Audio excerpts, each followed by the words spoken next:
RFM 94 Mojokerto. Semangat itu terlihat pada usaha, bukan pada hasil. Oke Sobat RFM, sekarang kita sudah masuk di OTW. Dan di hari Rabu seperti biasa kita ngobrolin soal kuliner. Tapi ini agak berbeda. Kalau biasanya kita mengundang teman-teman ya yang punya usaha untuk mengenalkan usaha mereka, seperti itu kan ya. Nah, untuk pagi hari ini beliaunya udah pernah kesini juga, begitu Sobat R, dan mengenalkan, berkali-kali ya, nggak terhitung lagi, mengenalkan usahanya, produk-produknya juga. Tapi khusus untuk Rabu hari ini mengajak Sobat RFM buat ngerasaninya bukan ngerasani orang, tapi ngerasani ubi.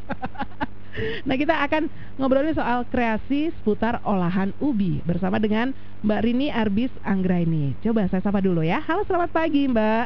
Selamat pagi juga Sobat RFM. Suara saya kok jadi gini ya? Kenapa ya? Kok jadi kayak rocker gitu? Mungkin habis makan itu tadi belum minum kali ya. Nah, Mbak Rini ini Sobat R merupakan owner dari Arbis Rumah Kue yang ada di Perumahan Magersari Jalan Nangka, Sobat R. Kalau dulu sudah pernah mengenalkan ini Mbak ya, apa usahanya ya, Arbis Rumah Kue, produk-produknya apa aja, pemesanannya seperti apa gitu, ordernya gimana, udah semuanya pas awal dulu ya, istilahnya babat alas. Tapi sekarang kita ngobrolin soal kreasi seputar olahan ubi Sobat R. Jadi mungkin Sobat RFM, ibu-ibunya yang ada di rumah kebetulan punya ubi, tapi kayaknya kalau biasanya paling standarnya dikukus ya, nyobain ini ya, digoreng, kayak gitu. Nah ini bisa loh di macam-macam nih, yang pasti tetap tidak mengurangi dari nilai gizi yang ada di ketela itu sendiri atau ubi itu ya. Nah kita pengen tahu nih Mbak Rini, ngomongin soal ubi, apa sih keunikannya atau kelebihannya ubi ini dibandingkan dengan mungkin dengan bahan-bahan yang lain, atau mungkin nggak perlu dibandingkan lah, kita pengen tahu apa aja kelebihannya ubi nih. Kalau untuk kelebihan dan keistimewaannya, ubi ini kan kudapan, kalau orang bilang kudapan ya, makanan apa? Cemilan tapi yang kue berat. Ya, kue ciri khas tradisionalnya orang Indonesia. Dan selain itu juga gampang didapat. Terus macam-macam juga kan namanya ya. Ada yang bilang ubi, ada yang ketela rambat, ada yang ubi jalar kayak gitu. Itu pun didapatnya kan juga mudah. Jadi hampir semua pasar tradisional maupun sekarang market yang modern ada. Mungkin yang beda adalah kalau di market lebih cantik kali ya penampilannya. Lebih bersih, lebih mungkin ada yang organik ya sekarang ya. Kalau dulu kan hanya sekedar mungkin ya tanaman para petani itu, tapi sekarang udah mulai dibudidayakan untuk ekspor import apalah segala macam itu juga. Dan selain daripada itu gizinya kan juga tinggi. Jadi kita bisa pengganti nasi pun kita mau makan ubi juga karena bisa. Ada mengandung karbohidratnya juga ya di tela ini. Keistimewaannya dari situ. Dan kalau mungkin dulu orang mengenal hanya untuk itu aja, kita mungkin sore-sore, apalagi biasanya, sekarang hujan ya, biasanya dikasih tepung dan digoreng aja. Kadang cuma kayak itu gitu aja, direndam pakai garam, goreng, kalau nggak gitu cuman dikukus. Sekarang kan varian kalau banyak. Puasaan dikolak gitu ya. Betul. Terus kalau gitu dipilus kan. Kalau kadang-kadang digetuk gitu ya, bisa juga. Nah kalau kita lihat kan jenisnya ubi ini juga banyak ya Mbak Rini ya. Bener. Apa aja ya yang mungkin yang kita tahu di Mojokerto aja, yang biasanya yang masuk di Mojokerto? Kalau ubi tuh jenisnya ada, kalau yang tadi ya seperti jenisnya ada ubi jalar, rambat seperti itu. Tapi kalau untuk macamnya kita kan ada ubi ungu kuning, yang kita tahu ya. Itu pun juga putih. Ungu juga macam-macam. Ada yang ciri khasnya wilayah sendiri-sendiri. Ya, kalau kita punyanya ungu pacet gitu ya. Itu yang ungu biasa. Kalau dari Gunung Kawi yang legit-legit, biasanya dia lengket-lengket itu manisnya luar biasa, itu lebih enak. Lebih enak ya? Yang paling enak itu ya? Itu paling enak. Jadi biarpun kita hanya dikukus juga aromanya juga manisnya sudah betul-betul terasa itu. Jadi itu olahan kue mungkin lebih enak yang itu. Jadi kita tidak perlu dari Gunung Kawi tadi ya. Kita tidak perlu penambahan untuk gula atau tingkat untuk rasa jadi bisa, pahit getirnya itu juga nggak terlalu banyak gitu. Jadi bisa menghemat pemakaian gula ya. Betul juga. Jadi menghindari kencing manis juga. Tapi kalau dari segi warna, kuning, putih, ungu, sebenarnya ubi yang paling enak yang warna apa nih? Sebenarnya itu juga cantik semua ya kalau untuk dibikin. Cuman kan memang kalau putih ya otomatis kan cenderung kelihatan pucat. pucat aja. Mungkin kita menambahkan pewarna ya untuk kalau kita pakai warna yang putih. Intinya seperti itu kalau untuk diolah makanan yang lainnya. Tapi kalau untuk yang kuning atau yang ungu kita mungkin nggak perlu menambahkan warna lagi kalau karena sudah warnanya cantik itu tadi ya. Dan taste-nya pun lebih berasa daripada yang putih. Jadi lebih manis, lebih legit, lebih gurih. Itu yang kuning dan yang ungu. Ungu itu ya. Berarti ungu sama kuning itu lebih ini ya rasanya dibandingkan yang putih ya. Betul, lebih legit. Jadi lebih tes gurihnya itu lebih keluar, dapat gitu ya. Lebih dapat. Seperti itu. Nah, Mbak, kalau yang paling umum kan memang ya itu tadi ya, dikukus, digoreng, dibikin kolak, dibikin pilus, dibikin getuk kayak gitu kan. Tapi kalau saya lihat, apalagi kalau saya intip di ininya Mbak Rini ya, di Instagram, pokoknya di sosial medianya Mbak Rini deh, itu ternyata kue ubi pun bisa tampil lebih cantik loh. Misalkan kayak kue lumpur, biasanya kue lumpur pakai tepung kayak gitu ya Mbak ya. Ini tampil cantik, warnanya ungu, terus di atasnya ada parutan kejunya juga. Nah sebenarnya ini ubi bisa dipakai buat apa aja sih Mbak? Dikreasikan apa aja? Selagi itu cocok, kita bisa mengkreasikan banyak sekali, beragam dari ujung wilayah Indonesia ke ujungnya, sampai untuk dengan kreasi luar negeri pun kita bisa. Bisa ya. Intinya seperti jadi itu. Naik derajat ya ubinya ini. Jadi sekarang pun kalau di luar negeri, di beberapa negara, seperti ubi singkong ini sudah jadi makanan hidangan untuk party di sana. Jadi padahal kalau di sini dulu identiknya orang makan ubi sama singkong itu adalah orang Soro juga. Orang sengsara dan orang desa ini seperti itu. Kalau sekarang enggak, di luar negeri mereka untuk kegiatan mungkin kenegaraan atau apa, jadi menghadirkan untuk di kedutaan mereka justru menghadirkan makanan-makanan tradisional, dan itu pun ditampilkan dengan seperti apa? Dengan tampilan yang unik mungkin, misalnya seperti, tapi kalau untuk di luar negeri mungkin lebih condong mereka membuat tetap cita rasa Indonesia, makanan tradisional ya, seperti misalnya talam, kemudian getuk tadi, hanya divariasi dan dimodif sedemikian cantiknya jadi terlihat lebih menarik, nggak seperti ini ubi gitu. Yang panjang kayak gimana gitu ya, bulat-bulat gitu enggak ya? Ini nggak seperti umumnya kan, biasanya kalau es ubi gitu aja penampilannya. Jadi ini benar-benar dimodif, misalnya seperti dibentuk apalah ya, seperti itu. Jadi orang akan melihat makanan ini nggak akan berpikir ini nih bahwa hanya ini adalah dari kebun gitu ya, yang kalau dijual itu tanah-tanahnya itu masih lengket-lengket di kulitnya gitu ya. Nggak seperti itu. Jadi memang jadi banyak sekarang di luar negeri untuk acara-acara seperti itu sudah masuk ya. Di market-market pun akhirnya sudah muncul orang-orang Indonesia yang berdagang umbi-umbian seperti itu ya, jadi makanan-makanan tradisional. Tapi kalau untuk di Indonesia sendiri, karena sekarang sudah mulai banyak sekali orang-orang kreatif, jadi mereka memanfaatkan ubi ini untuk hal-hal, untuk eksperimen dan untuk menunjang cita rasa agar kue-kue yang dari luar ini bisa, kalau orang ngomong kolaborasi ya, berkolaborasi. Kalau misalkan penyanyi tuh featuring gitu loh Sobat R ya, duet. Jadi intinya bisa jadi satu dengan bahan yang tradisional ini. Jadi seperti brownies kan aslinya dari luar, dari Amerika. Nah, ini sekarang mulai berjamur brownies dari olahan tradisional seperti tadi, salah satunya ubi, ada brownies jengkol juga ada. Ini seperti itu. Jadi mungkin dari awal dari eksperimen sampai dapat hasil yang pas, akhirnya berkembang. Dijadikan untuk pasta pun bisa. Jadi bisa untuk ya. Mie, jadi ubi untuk mie bisa. Jadi untuk olahan nasi untuk tumpeng itu sekarang dari ubi juga bisa. Gimana itu Mbak? Nasinya dicampur sama ubi gitu? Jadi ubi dihaluskan, campur. Jadi intinya seperti lagi musim yang ngetren biasanya kayak tumpeng pelangi itu kan kita hasilnya kalau kuning dari kunir, kalau biru dari bunga telang, cuma susah ya cari bunganya. Kalau ungu dari ubi, kalau beras merah ada sini. Jadi intinya seperti itu. Itu kalau bikin nasi tumpeng ya dengan warna pelangi tadi, misalkan ungunya kita ngambil ungunya gitu, itu berarti apa gimana Mbak prosesnya? Dikukus dulu ubinya terus dikukus, dicampur sama ya beras itu. Nanti dicampur di apa kalau orang Jawa ngomong pada saat nyaru itu ya, pas itu. di air itu ya. Nah, jadi benar-benar sampai warna ungunya dapat ke ubinya sampai ngeblend ini. gitu ya sama nasinya. Jadi intinya seperti itu. Oke.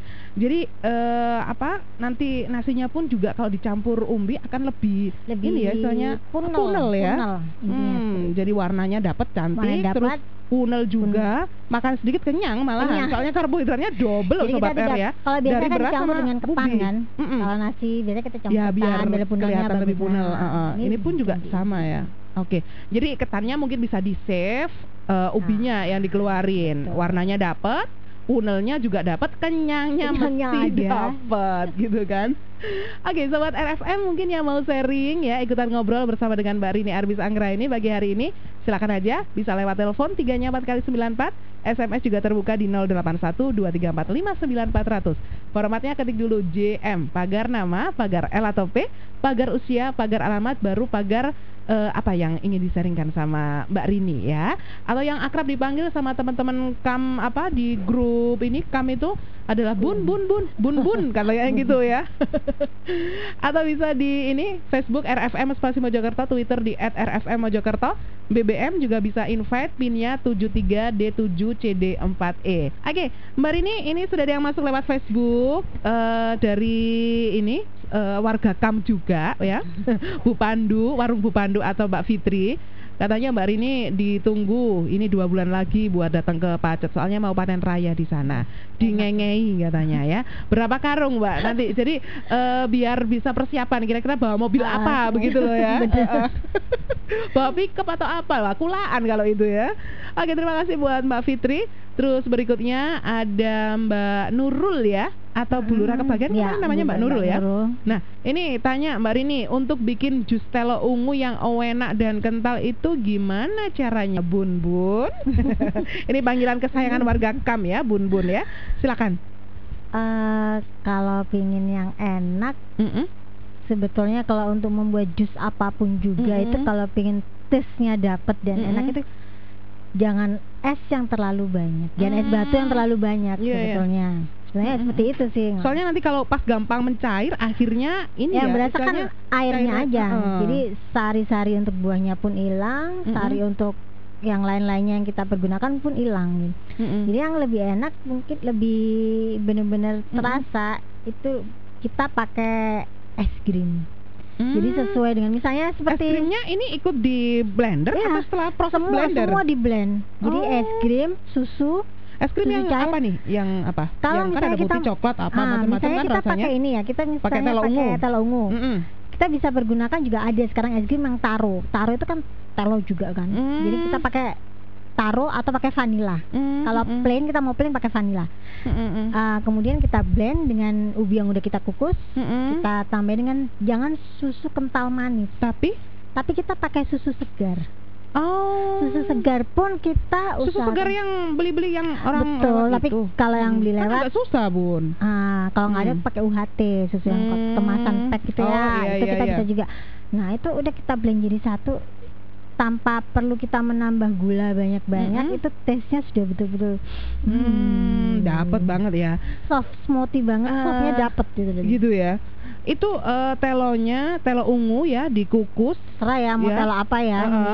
Telo ungu terus dikasih es krim. Tadi sarannya adalah es krimnya yang vanila atau yang taro. Kalau memang kita pakai ubi ya. Ubi kan sekarang juga udah ada kan itu es krim yang taro. Nah, kita pakai terus, itu. Terus ininya kita nggak pakai air ya, tapi pakai susu. Jangan pakai susu. Jangan pakai air. Oke. Nanti kalau pakai air rasanya agak gelambiar gitu ya. Jadi kita pakai susu pun jangan terlalu banyak juga kan, karena kalau untuk jus itu kan kita memang butuh shake foam yang benar-benar padat kan. Sebenarnya kalau yang namanya jus kan seperti itu. Jadi bukan jus yang cair itu ya. Itu sebetulnya seperti itu. Oh, justru yang bener adalah yang padat kayak gitu ya. Yang padat. Kok saya malah mungkin karena terbiasa ya Sobat R, kalau jus itu biasa cair gitu. Saya kadang gini, pernah dapat jus yang kayak gitu, kilo jus kok gak ada diombe gitu kan. Sebenarnya malah justru seperti itu ya. Rata-rata ya mungkin juga dari cost juga ya, dari ini penjualan juga, dari harga dan melihat situasi wilayah juga.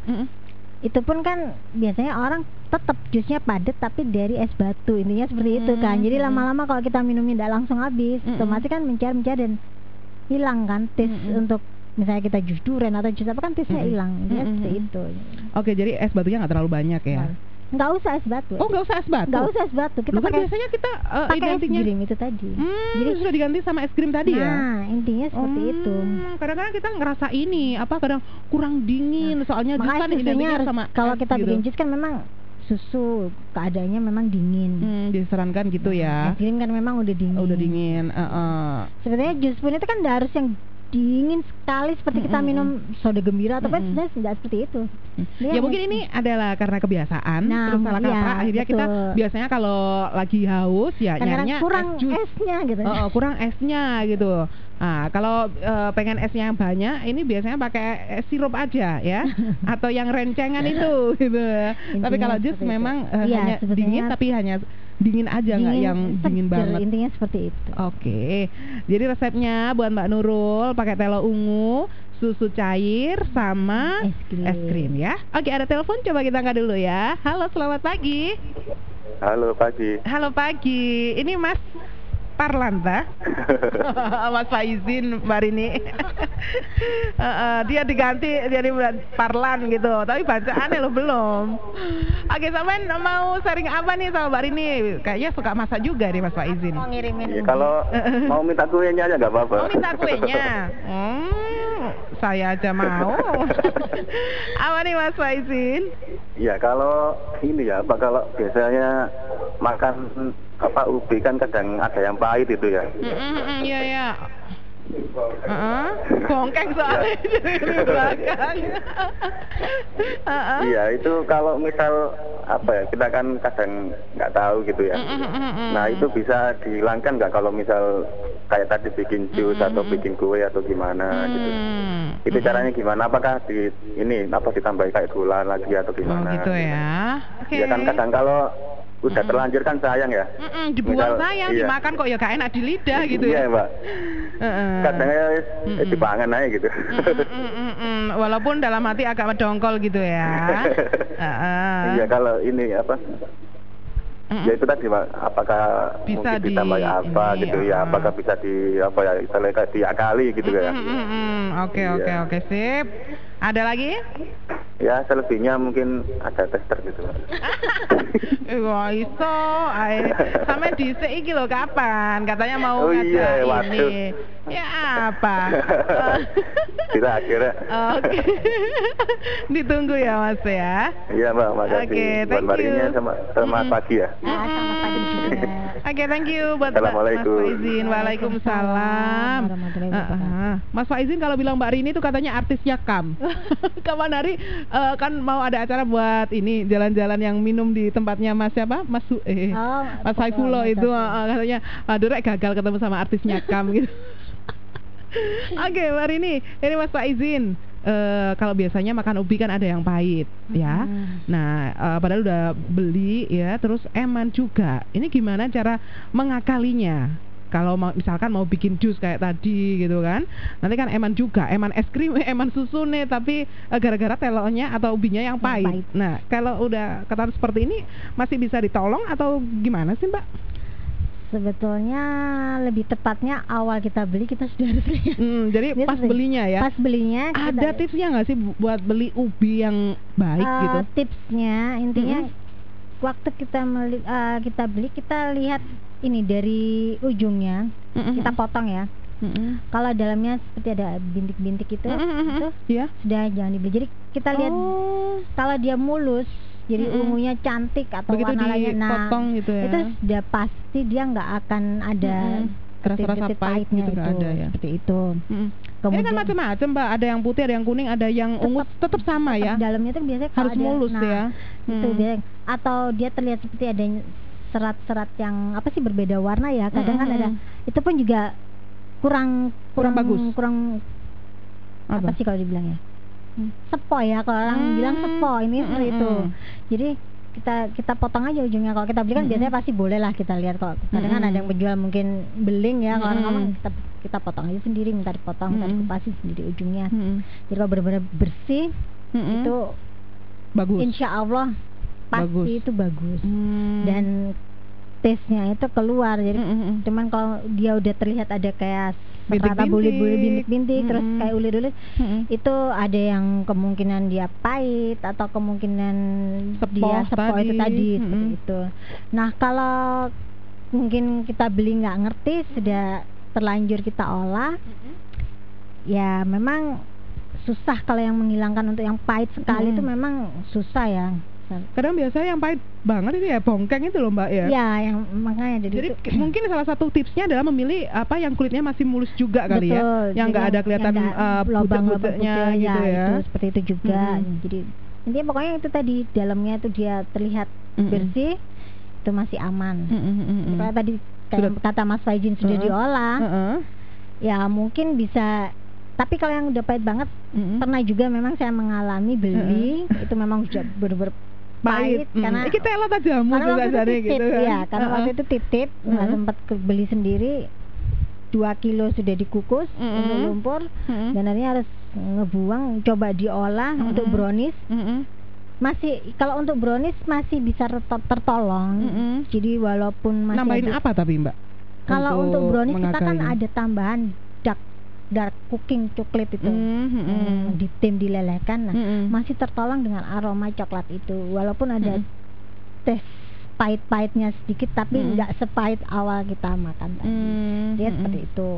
Tapi kalau untuk kue seperti lumpur atau apa masih berasa ya nggak bisa lah intinya seperti itu. Jadi kalau buat kue lumpur kayaknya mending nggak dipakai ya, daripada eman bahan yang lainnya. Betul. Iya kan? Tapi kalau untuk cake semacam brownies yang kita butuh penambahan coklat blok banyak itu nggak masih masalah. bisa, ya karena kan nanti ada tertutup sama rasanya itu tadi ya. Jadi ada penambahan mungkin apa vanilla essence seperti itu atau taro essence. Sekarang kan sudah mulai bermunculan essence dari taro juga, ada yang berbentuk serbuk untuk tambahan apa kita bikin cake itu ada juga seperti itu. Jadi nanti cake itu akan mengeluarkan warna ungu dan juga taste dari ubi juga. Jadi dicampurkan untuk itu masih bisa menolong bisa lah, ya. Oke, jadi kalau untuk kue-kue yang kebetulan memang menggunakan coklat-coklat yang dalam jumlah banyak gitu ya, mungkin bisa. Tapi kalau untuk jus kayaknya masih tetap deh Mas ya. Mending kayaknya sampean nyari yang lain aja diikhlaskan atau gimana ya, ya apalagi daripada nanti eman sudah dicampur sama es krimnya yang juga bisa dibilang relatif lumayan ya harganya ya dibandingkan es yang lain gitu kan. Jadi eman nanti. Oke, terima kasih buat Mas Faizin. Ada Mbak Nurul lagi katanya terima kasih Bun, dikasih resepnya, sukses buat RFM sama Bun. Oke, terima kasih ya. Nah, Mbak Rini, selain bisa dipakai buat tadi Mbak Rini sudah menyebutkan adalah kue lumpur yang memang ini sudah apa ya menjadi salah satu apa resep kue yang di Mbak Rini itu paling apa kayaknya sering juga ya yang pesan itu ya Mbak ya. Hampir selalu ada ya. Nah, kue lumpur terus juga dipakai buat jus telo ya. Terus donat juga telo ya. Brownies. Nah, ini kelebihannya apa donat telo dengan menggunakan donat kentang? Kalau donat kentang kan kita tahu lebih apa ya? Biasanya memang biasanya identiknya kalau orang bikin donat kan mesti kentang. Nah, ini pakai telo. Kelebihannya apa dengan menggunakan telo? Sebetulnya sama. Kentang, telo kan termasuk umbi-umbian dan itu pun untuk mendapatkan tekstur kue menjadi lebih soft, lebih lembut.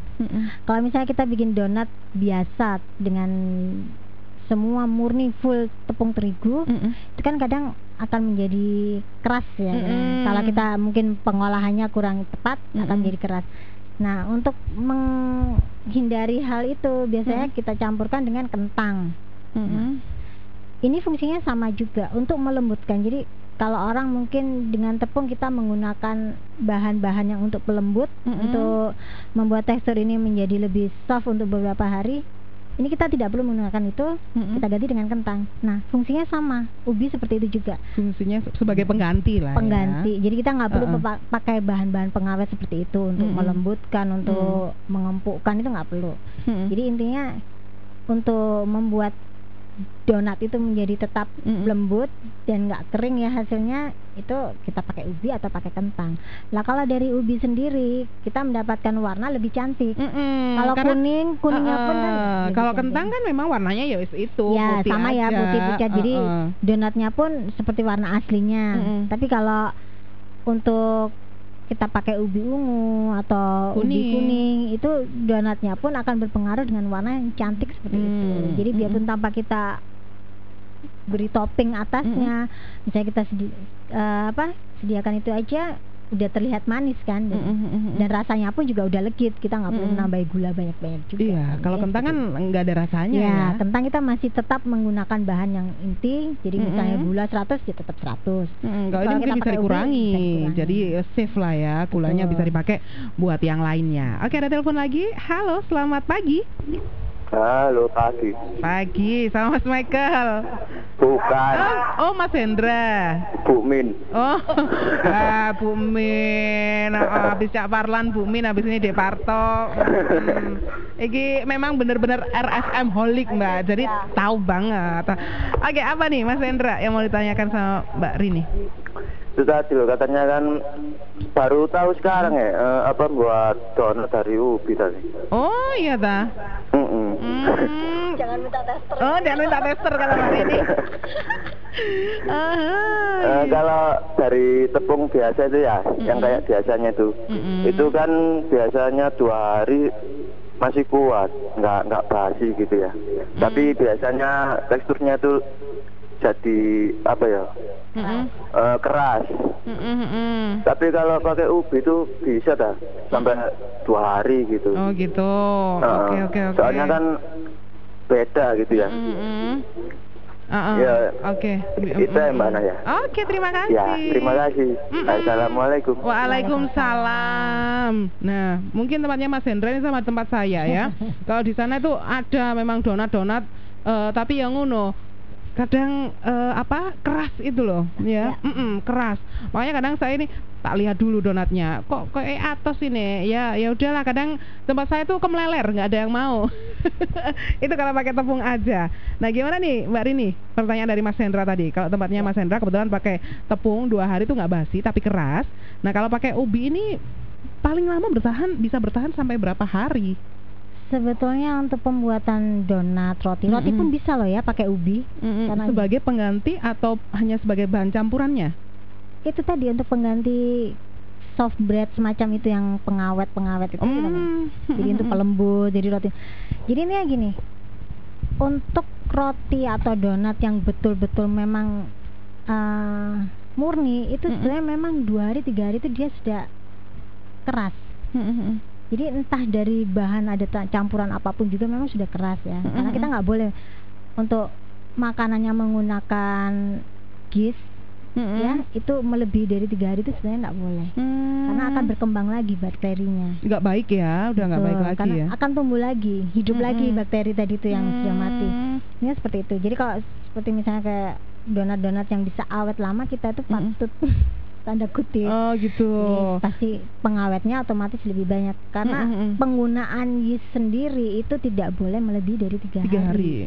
Oke. Jadi untuk konsumsi. Jadi malah lebih bagus kalau donat atau roti itu dalam waktu 3 hari dia sudah keras. Sudah keras, sudah mungkin cukup lah jatuhnya 3 hari untuk dimakan tuh, itu lebih bagus. Kalau kita kalau kita ingin menyimpan lama, intinya salah satu kita masuk freezer.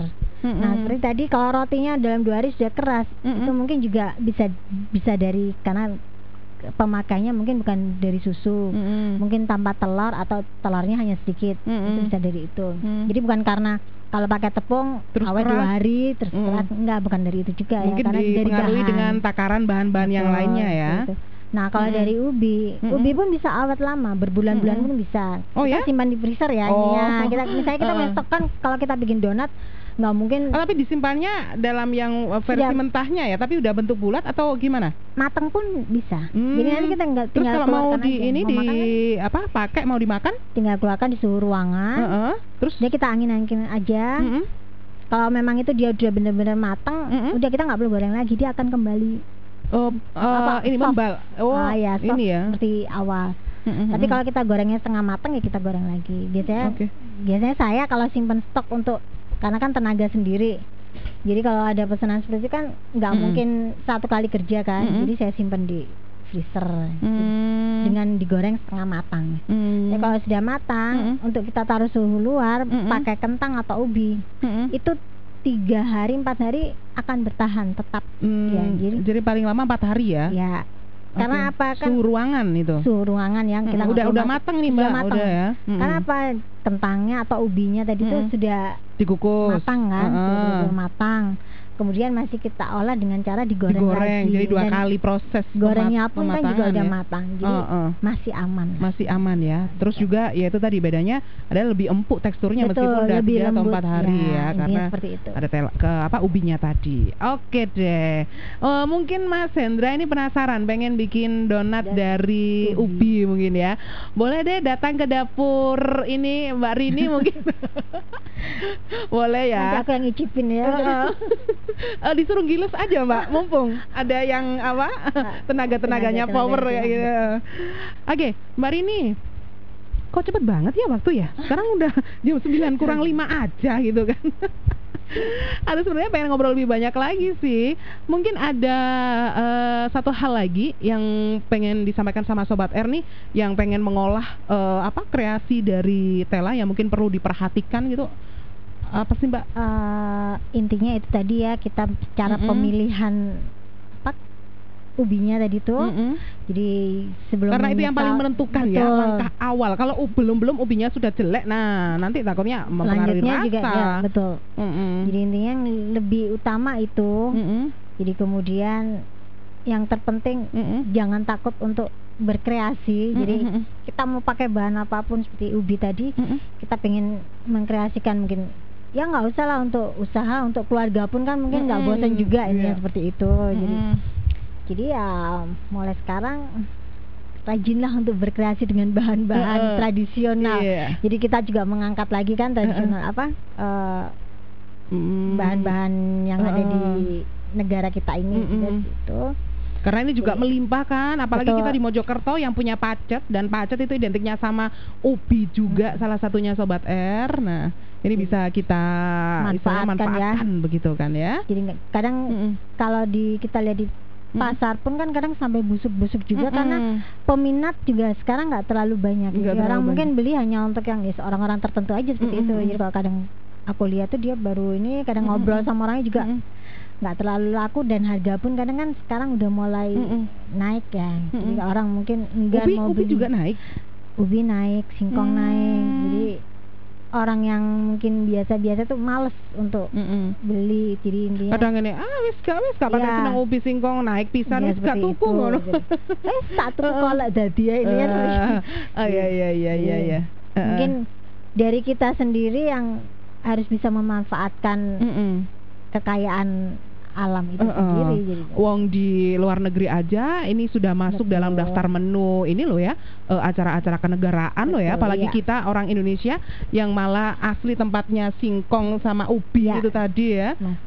Bagaimana kita berkreasi dengan ubi, nggak perlu takut ya. Kalau misalkan pertama gagal, dua kali gagal, nggak apa-apa wes, produk gagalnya diantar ke sini juga nggak apa-apa. Pasti habis. Saya bantu lah ya. Tapi kalau nanti ada yang suksesnya ya tetap dikasih juga gitu. Pas gagal tuh dikayain kok sukses, ngarep. Oke Mbak Rini, terima kasih banyak ya untuk pagi hari ini. Sebenarnya kalau boleh ditambah 1 jam lagi deh kayaknya ya, perlu tambah ngobrol soal ubi ini. Boleh. Tinggal nanti tunggu yang berikutnya gitu ya. Oke, sukses buat Arbis Rumah Kuenya. Amin. Dan salam buat keluarga ya. Oke, Sobat R, itu tadi obrolan kita bersama dengan Mbak Rini Arbis Anggraini, owner dari Arbis Rumah Kue yang ada di Magersari, Jalan Nangka. Nah, semoga saja bermanfaat. Mungkin Sobat R terinspirasi pengen bikin kreasi olahan dari ubi. Mau dibikin apa buat keluarga? Mungkin yang pertama adalah keluarga dulu biasanya jadi yang mencicipi tester yang pertama gitu kan. Setelah sukses baru mungkin Sobat R kadang dari sini berawal dari coba-coba akhirnya pengen buka usaha. Nah, banyak juga kan yang berawal seperti itu. Semoga menginspirasi. Oke, dari Keranggan 5 nomor 52 di Kota Mojokerto, saya Hana Widianti pamit. Wassalamualaikum warahmatullahi wabarakatuh.